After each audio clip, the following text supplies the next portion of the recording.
What time is it? It's time for another Every Other Wednesday. Well, as you can see, I am all alone today. It was very lonely in the green room before we started the webinar, so I'm glad to be on with all of you. Unfortunately, or fortunately for them, Richard, Sanjay, and Mike are actually working today. Well, I'm working, but just not on stage. I'm Jeff Tobe, for those of you that don't know me, and Richard and I pre-recorded the session today early this morning, and you'll see a whole discussion on shirts. I did not change my shirt to prove that we did it today. And I'm going to play that, and I'm going to be monitoring the chat. So please, let's continue our involvement over chat while you're watching the recording. Welcome to Every Other Wednesday, and let me share my screen. All right, well, here we are. Hello, everyone, and welcome to Every Other Wednesday. I know Jeff just welcomed you a minute ago, but I wanted to do the same. And today is Wednesday, September 20th, 2023. Can you believe it already? I can't believe it. Yeah, I'm really glad that it is. Fall is on its way. It's starting to be felt here in Jacksonville, Florida. We were down in the 60s this morning, so it's starting to feel really good. Yeah. And we're gonna not even hit 90 today. You know, it just means I don't love fall because I know it's coming next in the north. Yeah. Well, hey, Richard. Yeah. This AI generated shirt thing. Yeah, I know. Well. We told it to generate an AI shirt, and it did the same shirt for each of us. That's right. Oh, yeah, you should see what we're really wearing. Exactly. and I just want to say, yes, they've already heard me today, but this is being pre-recorded because you, Sanjay, and Mike are all working for a living, and obviously I have nothing else to do, so I'm taking over today. But I'm glad that we could do this together. Unfortunately, Sanjay and Mike are already at their locations and couldn't be here. A secret, undisclosed location. Yes. Yeah, exactly. Well, speaking of you, why don't you go ahead and introduce yourself to the group? I'll do the same, and then I'm going to toss it back to you. You know, one day we should introduce each other just to see how much we know. So, let's do that now. Let's do that right now. Okay. That is scary, you know. Okay. All right. Well, I'd like to. All right. No, you go ahead. You go ahead, because payback can be awful. Yeah. That's right. I'll be careful what I say. I want to introduce my good friend Richard Haddon, the author of multiple books, including Contented Cows Give Better Milk. Richard is an ex-world thought leader in the area of employee engagement. Did you say ex-world thought leader? No. He is the world thought leader in employee engagement and retention. He lives in Jacksonville, Florida. And what else can I say? The rest I wouldn't be able to say on air. So. That's right. Okay. Well, then I'll just, that was very kind. You went very easy on me. So I'll do the same. For my good friend, Jeff Tobe. You know, I have known Jeff for 30 years or so.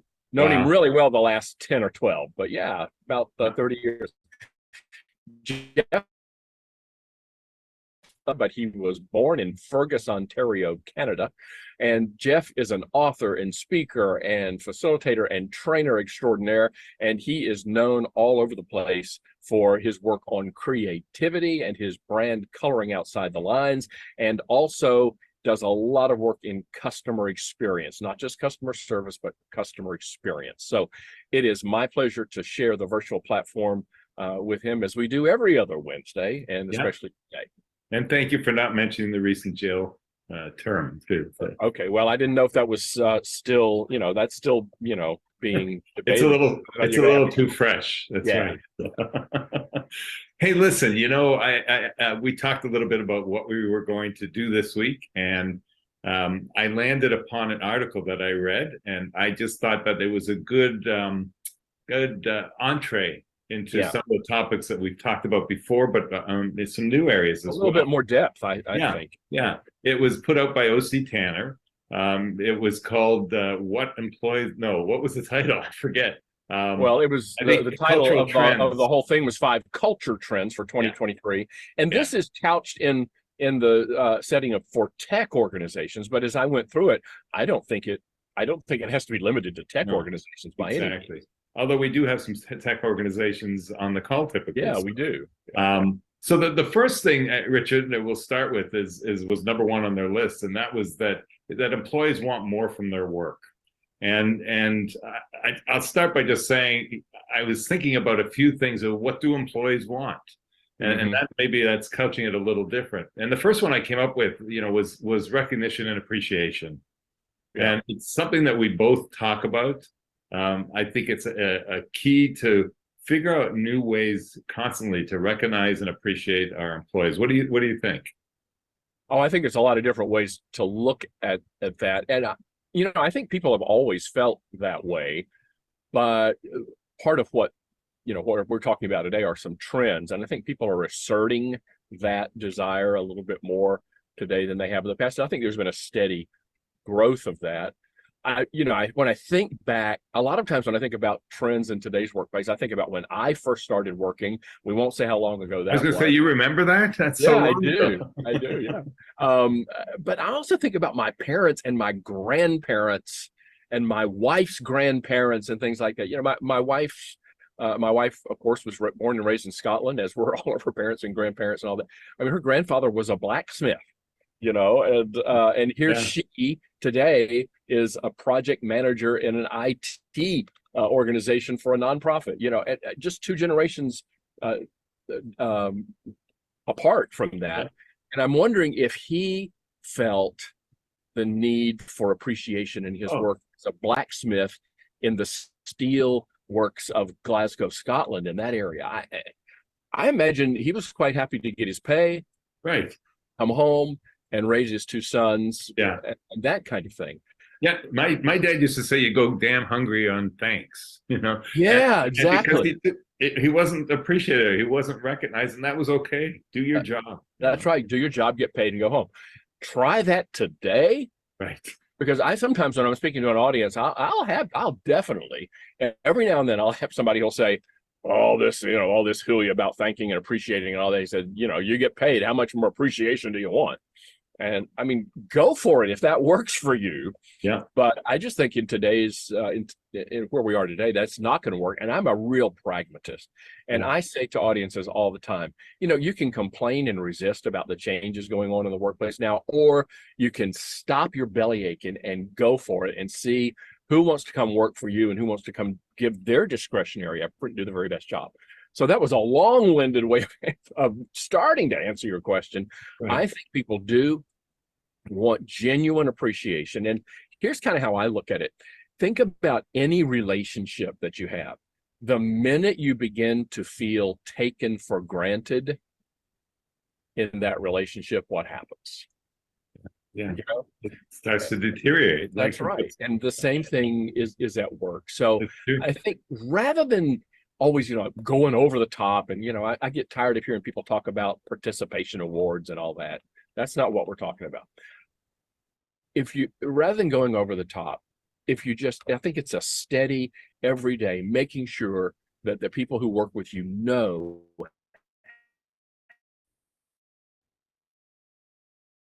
giving up to do it, and all of that. Yeah. I don't know why I just had this thought, because we're pre-recording that, Carol is probably commenting already. I know. So, and I'll have to watch for that. Anyway. Right. By the way, I don't know if we said this. I don't know, Jeff, if you said this in the earlier part, but you can comment all you like. You can chat away, and we'll see it. Please we just can't respond. Exactly. Well, I can. I'll be monitoring. That's right. Okay. So, do I have to change my shirt, by the way, for that? I'm not sure. No. Anyway, we go off topic. We digress. We're talking about employees want more from their work. What else do they want? I think another thing is inclusivity today, and I know it's the buzzword of the day, but there are so many opportunities. We've talked on this program specifically about a mentorship program. I think that inclusivity is part of that.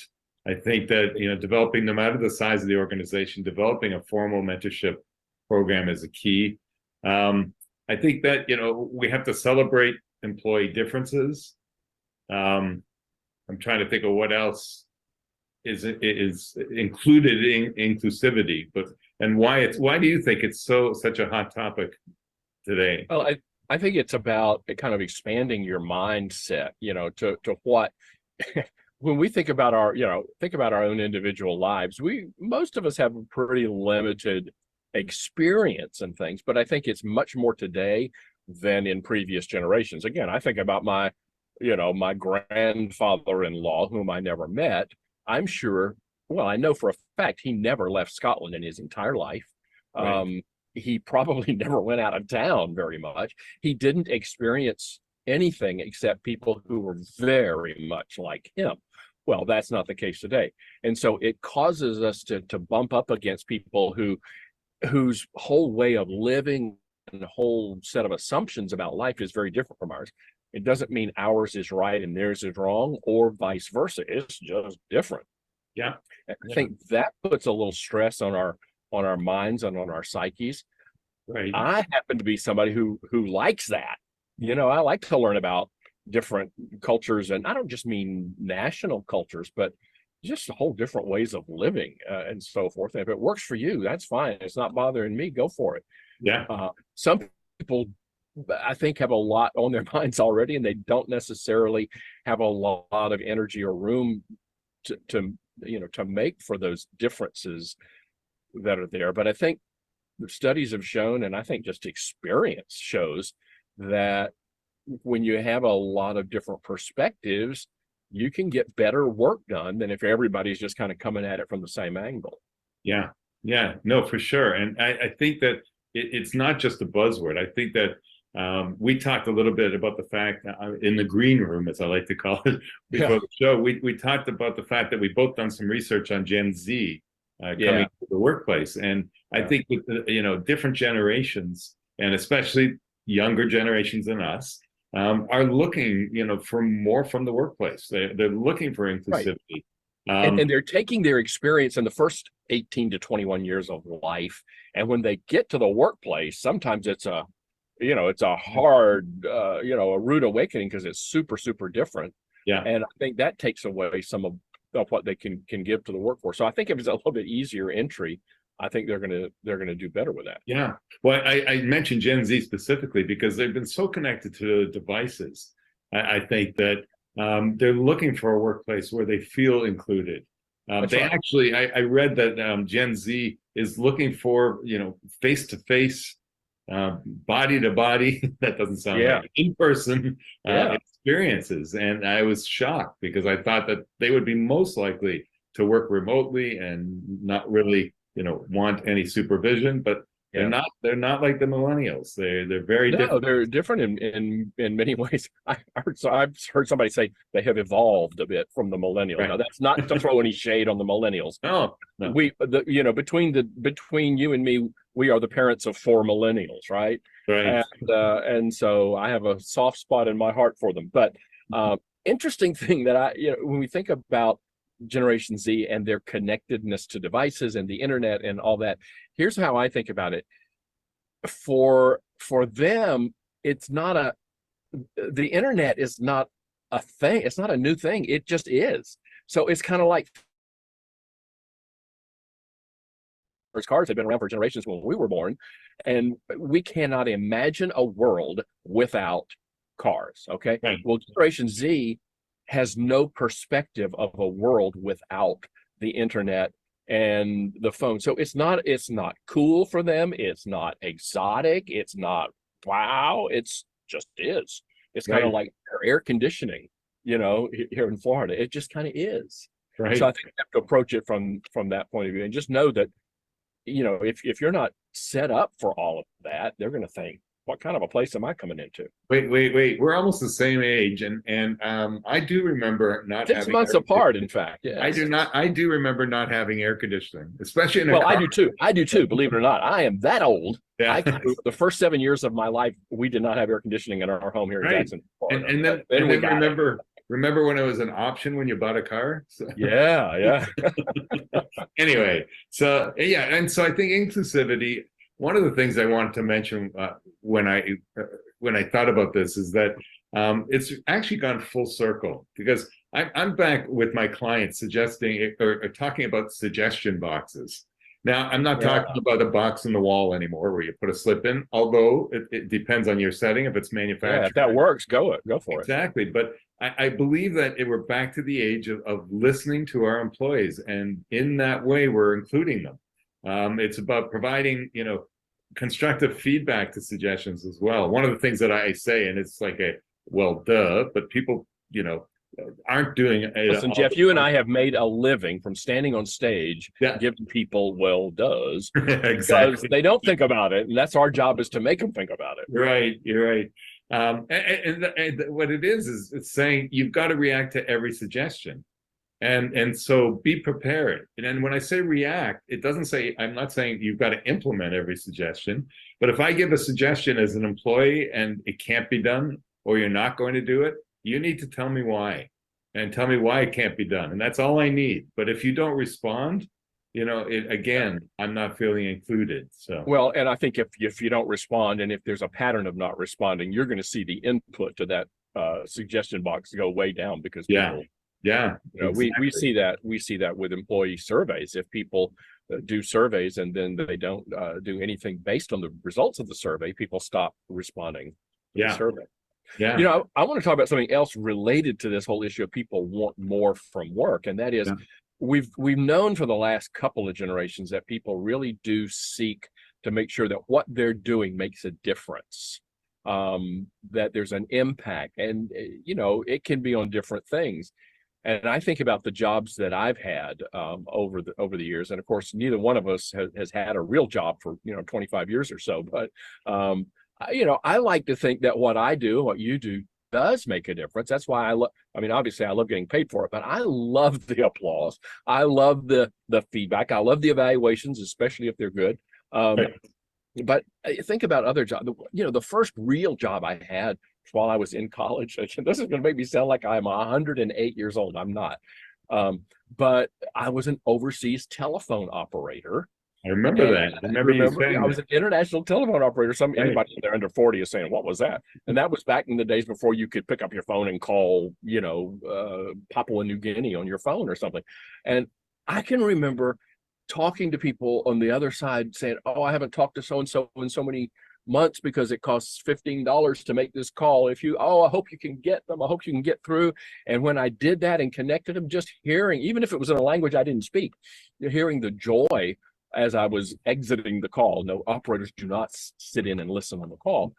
That's what propelled me. I mean, I was making good money at it. I enjoyed the job. It was fun, but that's what I got out of it.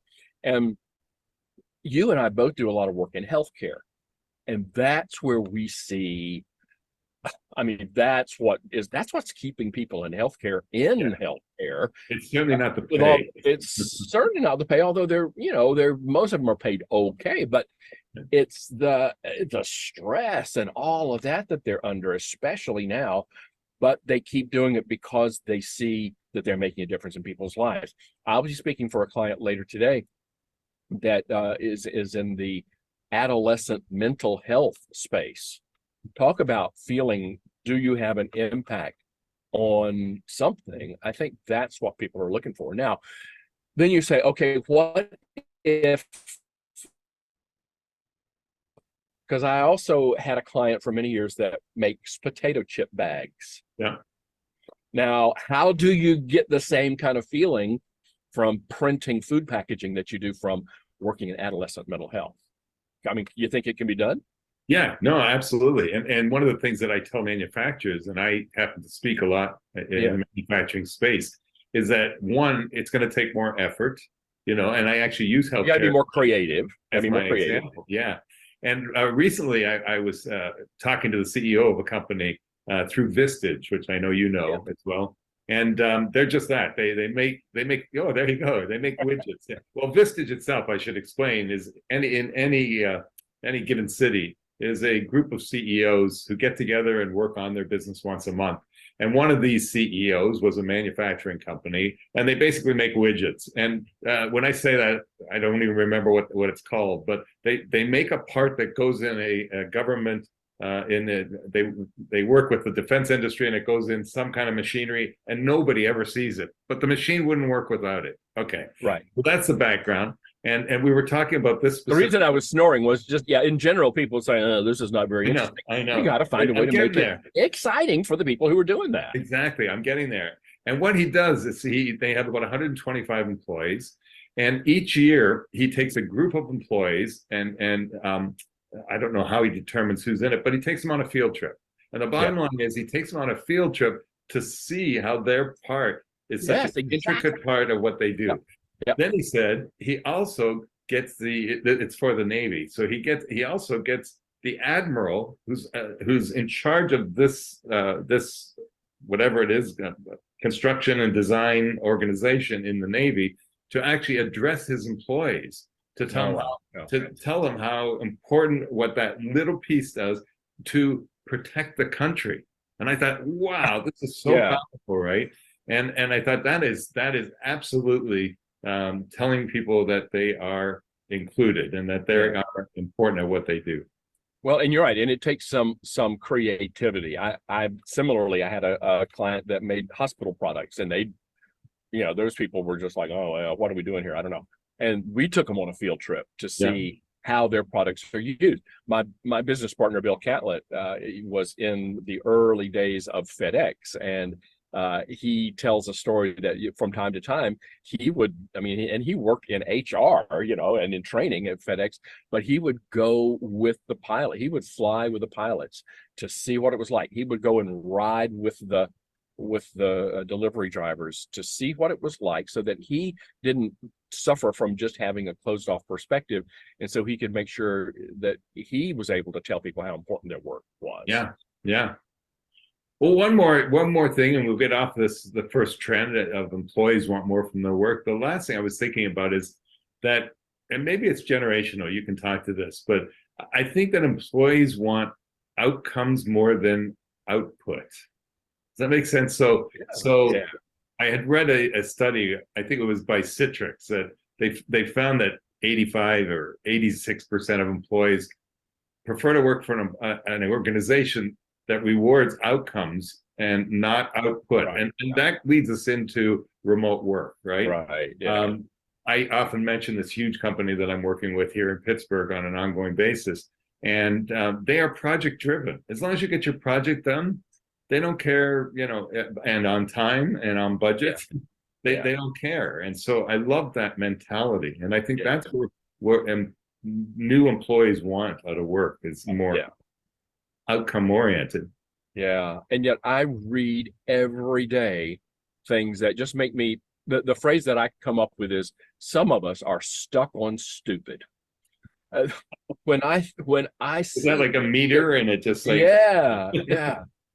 when I see people, when I see companies, you read every day, there's an article about somebody who is mandating return to the office and that kind of thing for fairly arbitrary reasons. Listen, I am 100%. I understand about the need to be there and for culture and all of that, but I got a sneaky suspicion that some of the pushback that we're hearing is not because people want us to have a warm, loving, collegial, collaborative environment. It's because they don't trust their employees. And so when I see all this stuff, people are spending millions on metering people's, how often they're on their screen, and they meter their mouse movements and all of those kinds of things. There is nothing that any employer can do that some employee cannot figure a way around. But it's really hard to fake, as you say, output. Yeah. It's really hard to if you say, you need to get the project done, and it needs to be of this quality. You need to get this work done. You need to get that work done. And if we can measure that, and that leads into another point I think that we want to talk about, and that is, it is harder for managers to evaluate performance based on those criteria than it is for them to look at the output of a metering app that they have for all of their employees. Right.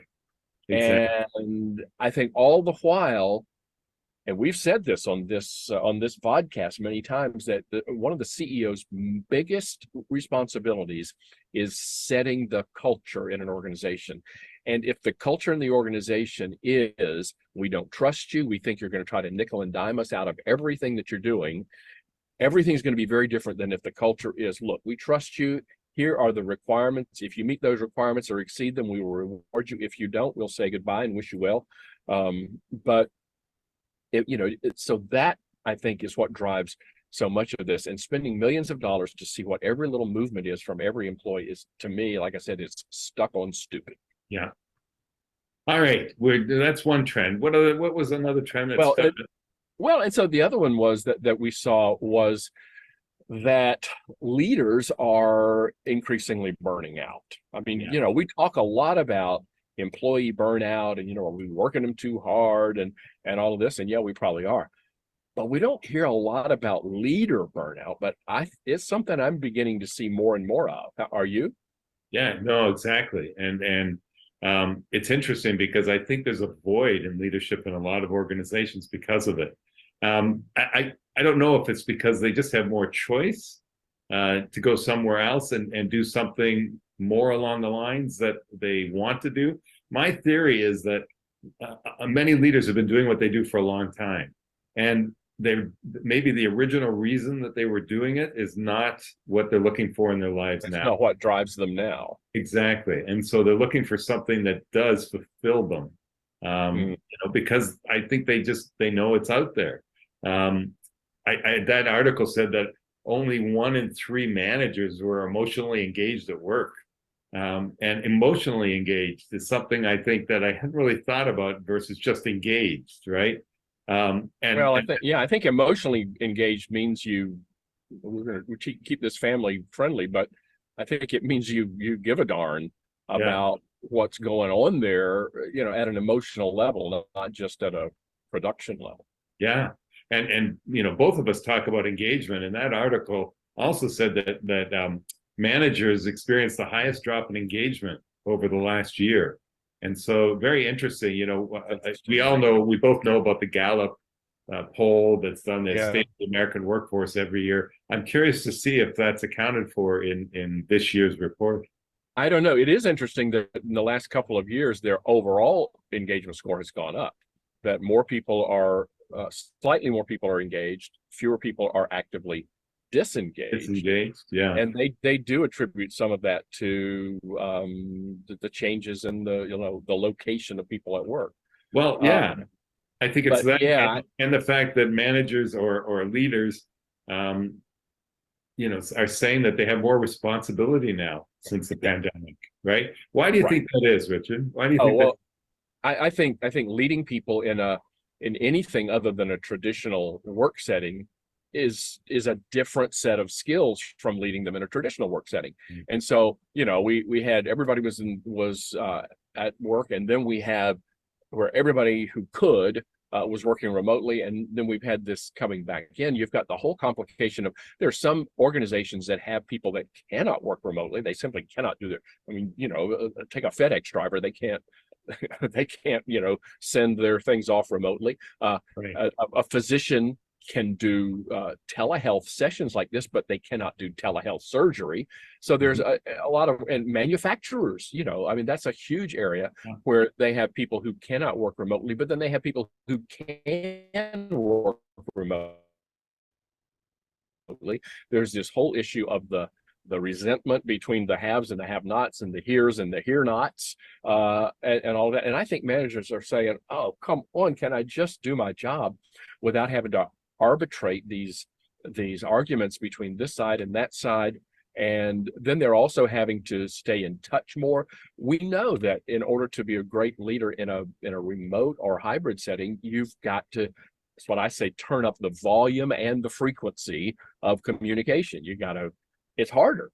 And I think that's what's causing a lot of managers to stress out. And bless their hearts, as we say here in the South, I don't blame them for feeling that way. I think that is to be expected. And so I think we could give those folks a lot of grace, and just kind of, understand that that's what they're going through. It is harder. And I think Yeah. that's what we're saying. I think as time goes on, we all adapt and evolve, and it'll feel a little bit more natural. But Yeah, well, I think the practical part of the practical side of that is that because of the pandemic, yeah, we're having to rewrite employee manuals, and things we never thought about before. yeah, rethink policies on how we're going to handle remote work as one, but it comes with a whole load of different things. How about just scheduling employees, and their work? And that article said that increase in responsibilities leads to anxiety 21% more than it did. I don't remember the time period, but than it used to, and that's just since the pandemic. So we have to be far more aware of our leaders, and then it leads us into mental health issues as well. Yeah.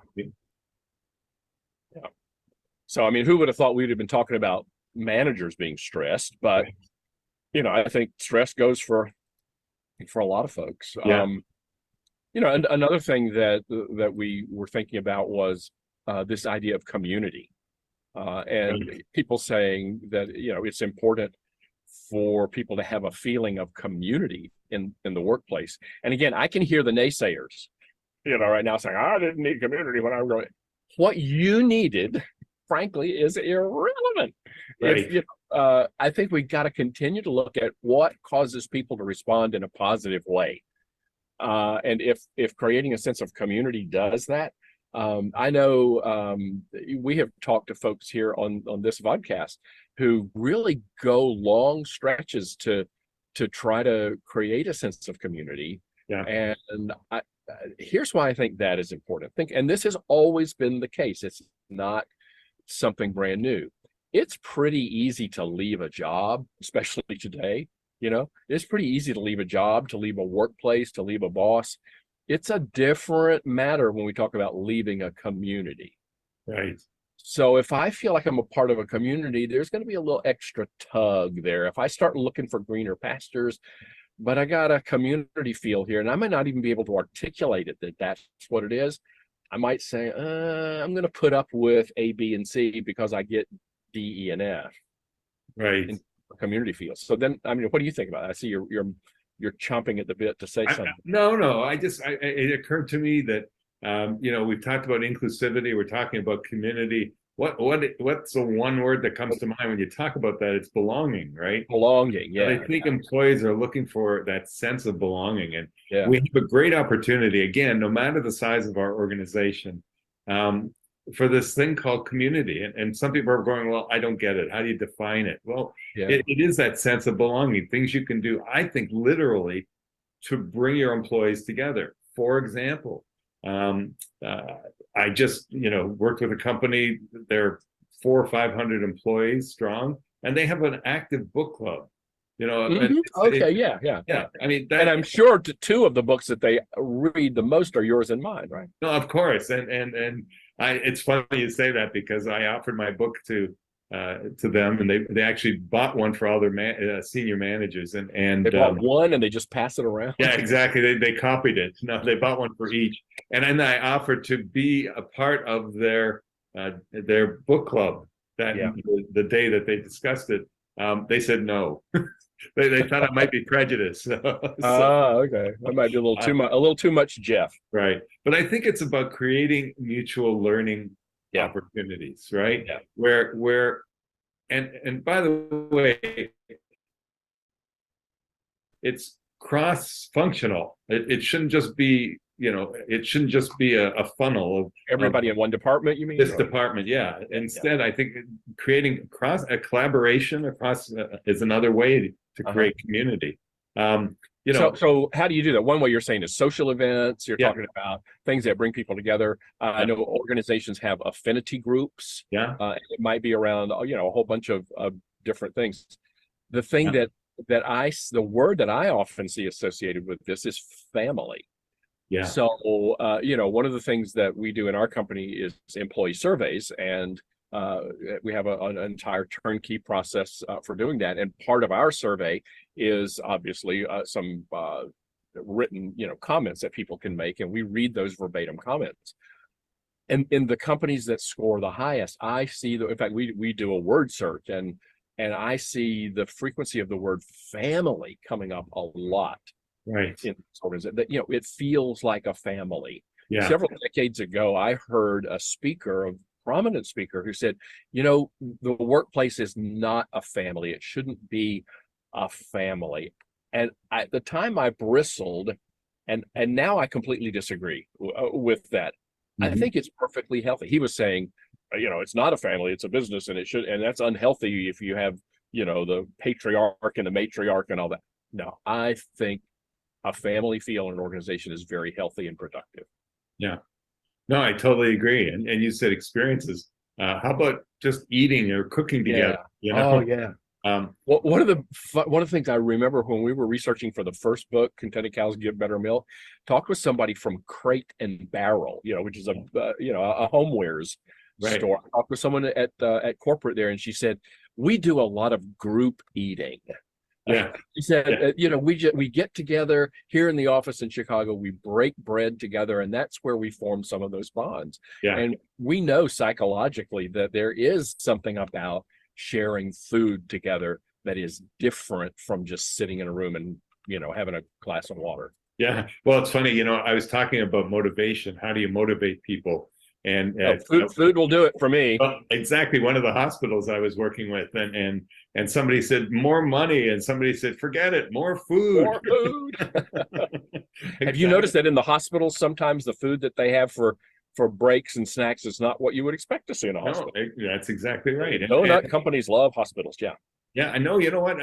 We get off topic, but the food in hospitals has gotten so much better. It's not really a complaint anymore. It may be cold, it may be, it may be late, but the quality of food has really changed. But anyway, the sense of community, I feel so strongly about it. One of the things that I've been doing in 2023 a lot more of is developing internal universities for organizations. Yeah. And basically, it's just putting together a catalog of courses, live and computer-based, in specific tracks or topics, but they're all soft skills. They're all for employees to experience time together, to discuss the topic or to learn a skill that they may need for career growth, but it's really not technical by any means. And it may not even be industry specific. And I think it sounds like what you're talking about is people actually come together, maybe in the same room, or if not in the same virtual space, and experience the same thing at the same time. Exactly. So they have a common experience, a common language, and then they can talk about those things. Yeah. And one of the things we've asked the instructors to do is not to present it all at once. So smaller chunks, give them a week to kind of either work together, which they often do in pairs, or just just employ some of the skills that they're being taught, and then come back and discuss it as a group. And I think that's a huge piece of that sense of community. And plus, it's people from across the organization. It's not just again, it's not just department wide. So anything else with sense of community? I think I may have told this story before, but if not everybody heard it, so I'm going to tell it again. One of the best examples of that I ever saw was when I was working with the Plantronics plant in Tijuana, Mexico. You know this story? No, I don't. Okay, I know Plantronics. Yeah, I think I have one of their. Yeah, Plantronics. They make headsets, and they learned that there was an issue with Mexican law. And if you wanted to get a marriage license, you had to get your original birth certificate from the place where you were born. And a lot of their employees were born in other parts of Mexico and did not come from Tijuana, about 80%. The CEO of the Plamex division, the Plantronics Mexican division, said, look, why don't we do this? You guys, if you need to go home and get your birth certificate, take a week. You can take it. I'll give you an extra week's vacation. And I won't even question if that's what you're doing. And I don't want to hear anything from people who are already married or who don't want to get married and say, well, they got an extra week's vacation to go get their birth. I don't want to hear it. Just do it. And when you do, let's have a big mass wedding here in the plant. And they did, and they had a mass wedding. This was about 17 years ago. They did the first one because all these people were able to do that. And now they were able to get married. They had 24 couples. They brought in a judge to do so they had people make cakes, and they had a good, great dining hall in the facility, and they had people come and play music, and they just made it a great big party and had a wedding. Well, over the course of 3 or 4 years, the company actually lobbied the Mexican government to change the law so all this could be done online now. They still, to this day, 2023, the Saturday closest to Valentine's Day, they have a mass wedding at that plant for anybody who wants to participate. Talk That's about great. a sense of community. Yes. I had somebody say that also gives a little different spin to the idea of employee engagement. But yeah. The changes, dad jokes. The changes that they have seen in the plant over the 20 years that this kind of stuff has been going on have been amazing, and the productivity is great. And Plamex has been named for 3 consecutive years the best company to work for in Mexico. So Wow. What do you think of that? Yeah. Wow. I think it's great. And I think, you I don't know if I implied this or you said this, but did you just say that it's only for employees, or is it for the community as well? Oh, I think, well, anybody can come to the wedding, but I think to be a bride or groom, you have to work there. It occurred to me that sense of community also means that, asking ourselves, how are we tying into our local community? And how are we, that sense of community is also reaching out outside our 4 walls.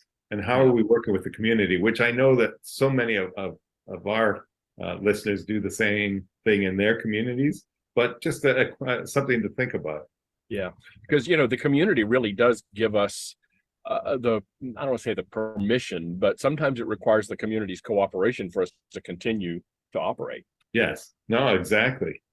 And so the last thing that I in sense of community that I had considered or thinking about, and I've done a lot of reading on this, is about making renewal a team effort. In other words, I think, again, me and my statistics, but I think that it said that only 10% of workers today take a break during the day. That's terrible, right? Yeah, and that's really bad for mental health. It's bad for productivity. It's bad for physical health. Yeah, exactly. And only like 7 or 8% unplug from technology once a day.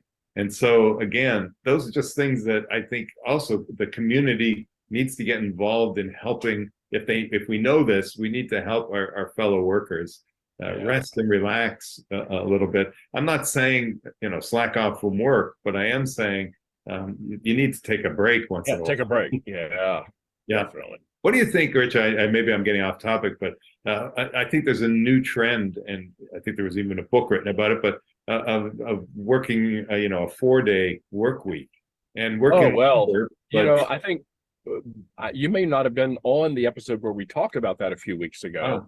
There's more and more. I think we ought to do an entire episode focusing largely, if not solely, on that. I saw another article just this week about that, and in fact dealing with the United Auto Workers strike. Right. That has brought into the conversation a little bit more some of the benefits and the downsides to a 4-day work week. Yeah.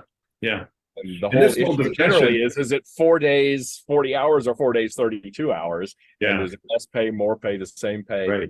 Right. All kinds of stuff we can delve into. You just brought something else up too, when we're talking about what employees want, it's probably different with represented employees, right? Which we don't have a lot of experience with, but some, but not a lot.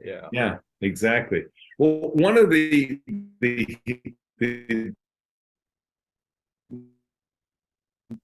bad things about pre-recording this is I have no idea when we started. So I do. I hope you're watching that. We have about 18 seconds left. That's about wow. I'm good. This has been great fun. I'm sorry that we didn't have the interactivity. Jeff, I'm a little jealous that you're going to get to proctor the actual thing. Proctor. Wow. Yeah, that's a word we can use. Yeah. But hopefully we'll all be here when? Yeah. When's the next? Next time is September the 34th. Yes? Oh, no, wait, that doesn't work that way. I just added 14. That would be October the 4th, Wednesday, October the 4th. Yeah. And do we have a special guest who will be with us that day or not? No. I don't believe we do, but Okay, all we're right. still We got some we're coming up still later working in on the- it. We're still Okay. working on it. Let's Okay, say great. that. And how often do we get together? Every other Wednesday at 1 Thank you so o'clock much. Eastern time. So Absolutely. thanks everybody for being here today, and we'll see you October 4th. Bye. Bye, Richard.